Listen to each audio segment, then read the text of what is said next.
వి gold trusted gold buyers మీరు తాకట్టు పెట్టిన బంగారాన్ని విడిపించి ఈ రోజు ఉన్న మార్కెట్ ధరకు కొనబడును.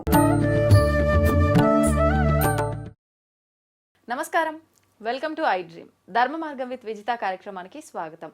ప్రస్తుతం మనతో పాటు ఉన్నారు ప్రముఖ ఆధ్యాత్మికవేత్త ప్రొఫెసర్ సత్యనారాయణ మూర్తి గారు. ఇప్పుడు వారితో మాట్లాడి మరిన్ని విషయాలు తెలుసుకునే ప్రయత్నం చేద్దాం. నమస్కారం అండి. నమస్కారం అమ్మా విజిత. అరుణాచలం ఈ మధ్య కాలంలో చాలా భక్తుల తాకిడి ఎక్కువైపోయింది. అంటే ఒకప్పుడు లేదని కాదు, ఇంకా ఎక్కువగా వెళ్ళాలి అంటే మన గొంతులో ప్రాణం ఉండంగా ఒక్కసారైనా అరుణాచల దర్శనం ఖచ్చితంగా చేసుకోవాలి అని చెప్పి పెద్దవాళ్ళు చాలా మంది చెప్పడం జరుగుతోంది. ఇంకా మనం ఒక్కసారి అరుణాచలం వెళ్ళొచ్చామంటే ముక్తిని పొందినట్టే, మనకున్న పాపాలన్నీ తొలగిపోయినట్టే అని కూడా మాట్లాడుతున్నారు. నిజంగా అంటే అక్కడ ఉన్నది అగ్నిలింగం అని అంటుంటారు, అందుకని ఇంత పవర్ అంటారా? అసలు ఏంటి? ఇప్పుడు మామూలుగా ఇవన్నీ విన్న తర్వాత, సోషల్ మీడియాలో వచ్చే ఈ వీడియోలు విన్న తర్వాత ఖచ్చితంగా అరుణాచలం గురించి ఏమీ తెలియని వాళ్ళకు కూడా నిజంగా వెళ్ళాలి అనే ఒక ఆలోచన తప్పకుండా వస్తుంది.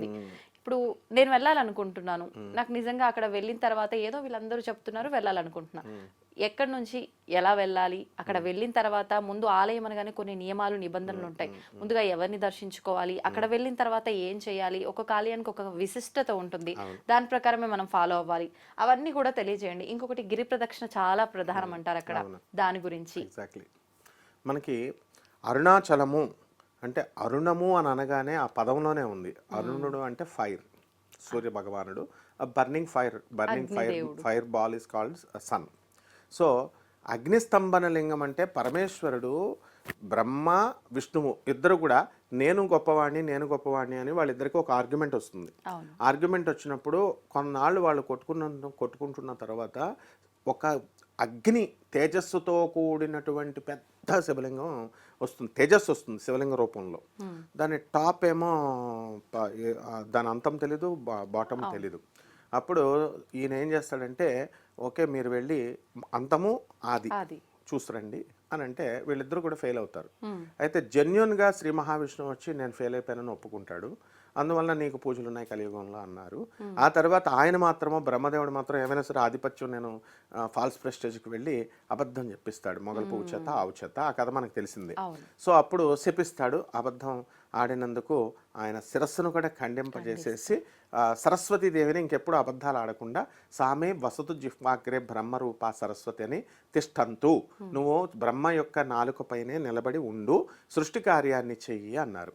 అందువలన అక్కడి నుంచి ఇక మనకి ఈ అగ్నిస్తంభన లింగం ఆ కొండే లింగం అనమాట. ఇప్పుడు అరుణాచల కొండ ఉంది కదా, కొండ దట్ ఇట్ సెల్ఫ్ ఈజ్ శివలింగం. అదే అది ఒక షేప్ లాగా వచ్చింది. ఎలాగంటే ఇప్పుడు మంచిగా బొగ్గు, రాతి బొగ్గు అంటాం, రాక్షస బొగ్గు అని ఇంతకుముందు స్టీమ్ ఇంజన్స్ ఉండేవి రైల్వేలో, అవి కాలుస్తూ ఉంటే మళ్ళీ దానిపైన నీళ్లు జల్లితే అదంతా కూడా వాల్కానో లాగా మళ్ళీ చల్లబడిపోతుంది కదా. అలా వచ్చినటువంటి వాల్కానో చల్లబడిన తర్వాత వచ్చింది అరుణాచలం. ఫైర్ చల్లబడినటువంటి కొండ, అందుకనే అరుణాచలము అన్నారు.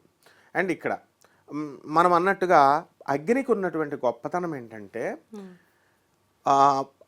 పుణ్యాన్ని ఇచ్చేటటువంటిది శక్తి అగ్నికి ఉంటుంది. అంటే మనం కూడా హోమం చేస్తాం, హోమం చేస్తే హవిస్సులు ఇస్తాం, ఆ హవిస్సులు ఇస్తే దేవతలందరికీ కూడా అందిస్తాయి.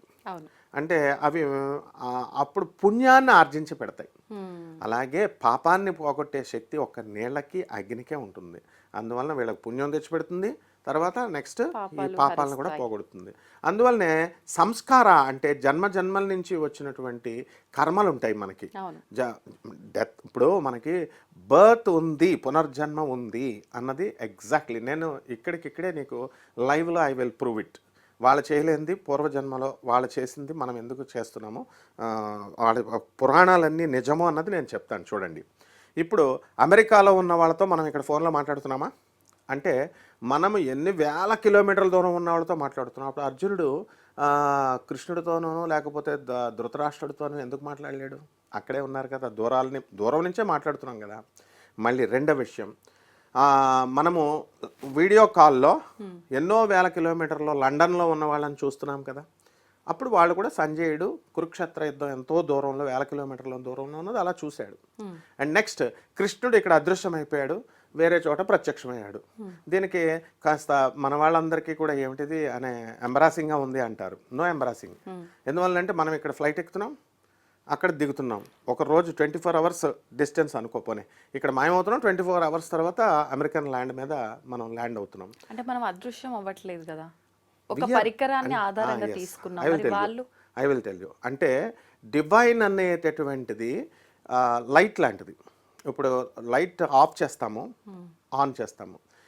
Light is nothing but God. Electromagnetic waves are nothing but God. But live current అన్నారు, అంటే మామూలు కరెంట్ కాదు, ప్రసరించే శక్తి. అందులో జీవం ఉంటుంది. జీవం ఉన్నటువంటి కరెంటుని, విద్యుతయస్కాంతాల శక్తిని మనము దేవుడు అంటాము. ఇప్పుడు మామూలుగా ఉన్నటువంటి మనం క్రియేట్ చేసే ఎలక్ట్రోమాగ్నెటిక్ ఫీల్డ్ ఉంటుంది కదా, దిస్ ఈజ్ వితౌట్ లైఫ్ అనమాట. There is a lot of difference. So అందుకనే దేవుడిని ఏం చేస్తారంటే బియాండ్ ఇమాజినేషన్, మనం ఊహకు అందడు. తర్వాత మనకి ఏ రూపం కలిస్తే ఆ రూపం తీసుకోగలడు, రూపము లేదు, ఇట్లా అనమాట. సో అలాగే మనము ఏ విషయాన్ని మనం తీసుకున్నా కూడా, మనము పూర్వీకులు విమానాల్లో, పుష్పక విమానాల్లో వెళ్ళారన్నారు. ద సేమ్ టెక్నాలజీ మనం ఇక్కడ కూడా చేస్తున్నాం. బ్రహ్మాస్త్రాన్ని, ఆయన పాశుపతాస్త్రాన్ని అర్జునుడు వేస్తున్నాడు, ఈజ్ డిస్ట్రాయింగ్ దిస్ శత్రు సైన్యం. We are launching missiles. అంటే ఇప్పుడు చేసినవే అప్పుడు చేస్తున్నాము. కాబట్టి మనం ఇందులో ఎక్కువగా ఆలోచించి అవన్నీ కుక్కటి కథలేమో, కుక్కటి పురాణాలేమో అని ఆలోచించాల్సిన అవసరం లేదు. అలాగే ఈ జన్మ కూడా ఉందన్నమాట. క్రియేషన్ కూడా, ఆ క్రియేషన్ ఉన్నది అని చెప్పేది ఒక్క అరుణాచలమే. ఎవరైతే అరుణాచలం వెళ్తారో వాళ్ళకి ఈ యొక్క జన్మ రాహిత్యం వస్తుంది అన్నారు. చెప్పింది ఎవరు? ఆది శంకరాచార్యులు వారు చెప్పారు. జన్మరాహిత్యము అంటే జన్మరాహిత్యం అంటే we don't take again any birth. పునర్జన్మ ఉండదు. ఆయన ఏమంటాడంటే, ఇప్పుడు మనకి దేవుళ్ళలో రకరకాల దేవుళ్ళు ఉన్నారు. అందులో బ్రహ్మాండ పురాణంలో ఏమని చెప్తాడంటే, బ్రహ్మదేవుడే హెడ్, విష్ణు శివ అసిస్టెంట్స్ అంటాం. శివపురాణంలో శివుడే హెడ్, బ్రహ్మ అండ్ వీళ్ళు విష్ణు అసిస్టెంట్స్ అంటాం. అలాగే విష్ణు పురాణంలో విష్ణువే హెడ్, వీళ్ళు బ్రహ్మ అండ్ శివ అసిస్టెంట్స్ అంటాం. అంటే ముగ్గురు ఒకటని చెప్పడం అంతే తప్ప ముగ్గురు డిఫరెంట్ అని కాదు. అందువల్ల జగద్గురువు అయినటువంటి ఆదిశివుడు, ఆది గురువు అయినటువంటి పరమేశ్వరుడే అరుణాచలంలో వచ్చి నన్ను దర్శించే వాళ్ళకి జనన మరణాల నుంచి రాహిత్యం ఇస్తాను అన్నారు. అందువలన ఇది శాశ్వతమైన కోరిక. కాబట్టి అరుణాచలం మామూలుగా తిరునెల్వేలి ఉంది. అరుణాచలం దిగుతారు ట్రైన్లో. దిగిన తర్వాత అక్కడి నుంచి అరుణాచల గిరి ప్రదక్షిణ అనేటటువంటిది ఒక 14 కిలోమీటర్స్ కొండ ఉంటుంది. ఇక్కడ రకాలు ఉన్నాయి. మళ్ళీ ప్రదక్షిణలో అంగ ప్రదక్షిణలు అని ఉన్నాయి. అంటే అక్కడికి వెళ్ళిన తర్వాత అక్కడ ఆశ్రమం వాళ్ళది రకరకాల ఆశ్రమాలు ఉన్నాయి. అందులో మనకి కావలసినది ఖచ్చితంగా వెళ్ళి విజిట్ చేయాల్సినటువంటిది రమణ మహర్షి ఆశ్రమం. అండ్ రెండవది వచ్చేసరికి ఈ యొక్క ప్రదక్షిణ అనేది చెయ్యాలి 2. మూడవది మెయిన్గా అగ్నిస్తంభన, శివలింగ దర్శనం. ఇక మిగతా చాలా ఉంటాయి. అవన్నీ మెయిన్గా ఈ 3 చేసుకోవాలా. ఈ ప్రదక్షిణలో ఏంటంటే మొత్తం 14 కిలోమీటర్ల దూరము మనం గుంపులుగా వెళతారు. అండ్ అభ్యంగ ప్రదక్షిణ, అంగ ప్రదక్షిణ చేసేటటువంటి వాళ్ళు పొర్లుతూ చేస్తారు. మనకి తిరుపతిలో ఎలాగా తడి బట్టలతో చేసి గుడి చుట్టూ మనం తిరుగుతామో దానికి స్పెషల్ టికెట్ అక్కడ ఉంటుంది. ఇక్కడ ఏం టికెట్లు ఉండవు. సో ఇక్కడ చేసినప్పుడు మాత్రం ఆ ప్రదక్షిణ విశేష కోరికలతో ఉన్న వాళ్ళు చేస్తారు. అది చేసినప్పుడు మాత్రం కంపల్సరీ 2 ఉండాల్సిందే. అది లేకపోతే కనుక కొంత దూరం వెళ్ళిన తర్వాత పోలీసు వాళ్ళు ఆపేస్తారు. ఎందువల్లంటే ఆ దారిలో వాళ్ళు ప్రదక్షిణ చేస్తుంటే లారీలు ఇవన్నీ కూడా వెళ్తాయి. కాబట్టి ఈ ఎవరినైనా తెచ్చుకొని ఆ గ్రూప్లో కలిపి వాళ్ళని పంపిస్తారు. అండ్ ఈ మామూలు ప్రదక్షిణకి రూల్స్ ఏమి లేవన్నమాట. సో మనం ప్రదక్షిణలు చేసేటప్పుడు అరుణాచల శివ ఓం అని మన చిన్నప్పటి నుంచి కూడా ఉన్నాయి, మన తాతల చిన్నప్పటి నుంచి కూడా ఉంది. ఇది వరకు సన్యాసులు పాడే పాటే శివ ఓం అరుణాచల శివం అని పాడేవారు. కానీ అప్పటికి ఇంత డిమాండ్ లేదు. ఇప్పుడు ఏంటంటే ఊరికనే గుంపులుగా వెళ్ళిపోతే రాదమ్మా, మోక్షము రాదు. తర్వాత మనకి ఆ తత్వము మెటాఫిజిక్స్ని పట్టుకోలేరు. అంటే వీళ్ళు ఎలా వెళ్ళాలి అని అంటే మనస్సు నిండా శివుడే ఉండాలి. అండ్ ఆ శివుడిని అరుణాచలం నేలపైన చెప్పులు వేసుకొని వెళ్ళకూడదమ్మా. అరుణాచలం గుడికి చెప్పులు వేసుకొని వెళ్ళకూడదు. అక్కడ రూములు తీసుకుంటారు కదా వీళ్ళు, అక్కడ చెప్పులు వదిలేయాలా. ఎందుకంటే అదంతా సాక్షాత్తు శివస్వరూపం. ఆ కొండే శివస్వరూపం మూలం అంతా కూడా. అదొకటి. మరి 14 కిలోమీటర్ల ఎండ వస్తే మరి ఎలా అండి అంటే తప్పదు, మరి అలాగా చేయాల్సిందే. నెక్స్ట్ రెండవది, ఆ స్వామివారి దేవాలయంలో మనకి మన చేతులతో అభిషేకం చేసుకునేటటువంటి ఫెసిలిటీ ఉంది. ఓకే. మారేడాకులు తీసుకెళ్ళొచ్చు ప్రతిరోజు కూడా. వాళ్ళు ఆ వాటర్ కూడా ఇస్తారు. ఆ వాటర్ నుంచి మనకి వాళ్ళు ఇలా గోతులాగా జ్యోతిర్లింగం లాంటిది కాబట్టి ఇప్పుడు 12 జ్యోతిర్లింగాలు ఉన్నాయి మనకి, పంచ ఆరామాలు ఉన్నాయి. ఇవి ఇప్పుడు కాళహస్తిలో ఉంది కదా వాయులింగం, అది పంచభూతాలు, ఇది పంచభూతలింగం అనమాట. పంచభూతాలలో వాయువు ఒకటి, నీళ్ళు ఒకటి, అగ్ని ఒకటి కదా. కాళహస్తిలో అది వాయువు అయితే ఇది అగ్నిలింగం. కాబట్టి మనం పాంచభౌతికమైనటువంటి శక్తులు మనకు వస్తాయి. అంటే ఈ దేవాలయంలో మనము నిజంగా నమ్మాలి. నిజంగా నమ్మి నా యొక్క దుష్టశక్తులన్నీ పోతాయి, నా యొక్క కర్మలు పోతాయి అనుకునే వాడికి మాత్రం ఖచ్చితంగా భస్మం అవుతుంది. అక్కడ వినాయకుడి గుడి ఉంటుంది, అక్కడ అది చూసుకొని తర్వాత మనం పరమేశ్వరుని చూసి, క్షేత్రపాలకుడైనటువంటి వీరభద్రుడు ఉంటాడు అక్కడ, కాలభైరవుడు, సేమ్ ప్రతి శివాలయానికి అలాగే ఉంటుంది సెటప్. అక్కడ ప్రక్కనే అమ్మవారు ఉంటుంది. ఆ అమ్మవారిని, పార్వతీ అమ్మవారే ఏ రూపమైనా, మరి అది చూసుకొని ఖచ్చితంగా వెళ్ళిన ప్రతి ఒక్కళ్ళు మాత్రము అరుణాచలేశ్వరుడు మన రమణ మహర్షి ఆశ్రమానికి వెళ్ళాలి. ఆయన మ్యూజియం ఉంటుంది, అక్కడ కూర్చొని కంపల్సరీ ఒక 10 నిమిషాలైనా మెడిటేట్ చేసుకొని రావాలి. దాన్ని రావడం వల్ల విపరీతమైనటువంటి ఎనర్జీస్ మనకు మనం ఎవరము అనేది అర్థమవుతుంది. అండ్ జగద్గురు అయినటువంటి భగవాన్ రమణ మహర్షుల వారి యొక్క ఆశీస్సులతో మాత్రమే ఇది సాధ్యమవుతుంది. గురువు ఆశీస్సులు లేదే మనం వెళ్ళి ఎన్ని గంటలు చేసినా ఎన్ని రోజులు చేసినా రాదనమాట.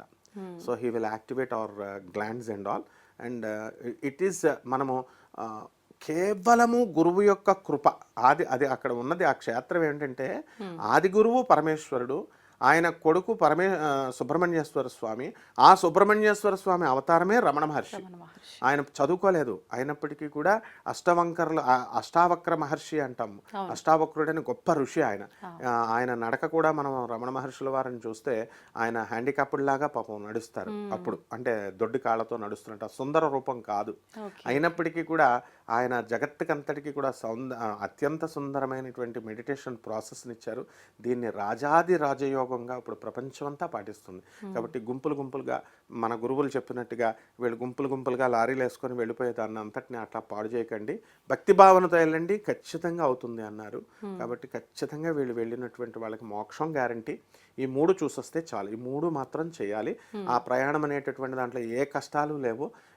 అండ్ మోర్ ఓవర్ భగవాన్ రమణ మహర్షుల వారి ఆశీస్సులుండి వాళ్ళని పిలిస్తేనే ఆ నేల మీదకి అడుగు పెడతాం మనం. మామూలుగా మనంతకు మనం వెళ్ళేది కాదు, కురుక్షేత్రం అది. కాబట్టి ఈ రకంగా అందరూ వెళ్ళొచ్చమ్మా. అంటే భగవంతుడి దగ్గరికి మనం భక్తి భావంతో వెళ్తే ఖచ్చితంగా ముక్తిని పొందుతాం అనేది అరుణాచల క్షేత్రంలోనే మనకందరికి నిర్ధారణ అవుతుంది. అయితే సంతోషం అండి, ధన్యవాదాలు.